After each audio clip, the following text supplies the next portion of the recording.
Door దగ్గర అవి Budweiser బీర్లు అవి అఘోర్ అనే పేరుతో ఇవన్నీ ముసుగులో ఏం కావాల్సి అది చేస్తున్నాడు. ఖచ్చితంగా అయితే ఒక అఘోరి కమ్యూనిటీ కానీ ట్రాన్స్ కమ్యూనిటీ కానీ పక్కగా ఒక ఇనిషియేట్ తీసుకునేసి ఈయన ఏదో ఒకటి చేసి పడారు. పేరన్న మార్పేయాలి. ఆ అఘోరి అంటే ఇప్పుడు ఆ అఘోరి వేషం ఉండే ఆ అఘోరి వేషం అన్న తీపియాలి. లేదంటే మాత్రం ఆ అమ్మాయినన్నా వదులుకొని శివుని భక్తిగా అట్లే ఉండాలి. ఆ అమ్మాయినన్నా వదిలిపెట్టాలి. అది ఇది ఈ అమ్మాయి కాదు, ఆల్రెడీ ఇంకొక అమ్మాయిని కూడా లా చదివిన అమ్మాయి కూడా ఆల్రెడీ పెళ్లి చేసుకుని ఆ న్యూసెన్స్ కేసు కూడా ఉంది కాబట్టి ఎవరో ఒకరు గట్టిగా మాట్లాడారు. సో మరి వాళ్ళ పెళ్లి చేసిన భక్తులకి ఆ మాత్రం తెలియదా?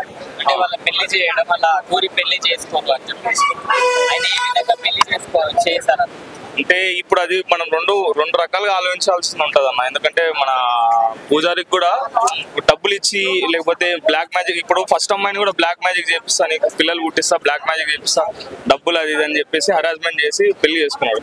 పూజారి మీద కూడా చేసిండొచ్చు.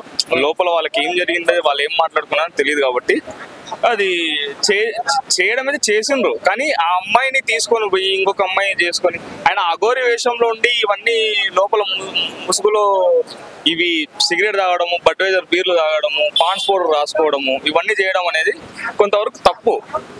పర్ఫెక్ట్ ఉంటే నువ్వు శివుని భక్తిగా అఘోరిగానన్నా ఉండి అదే అట్లే కంటిన్యూ అయ్యి భక్తురాలుగా ఉంటే ఏం ప్రాబ్లం లేదు. ఆ అమ్మాయిని వదిలిపెట్టు.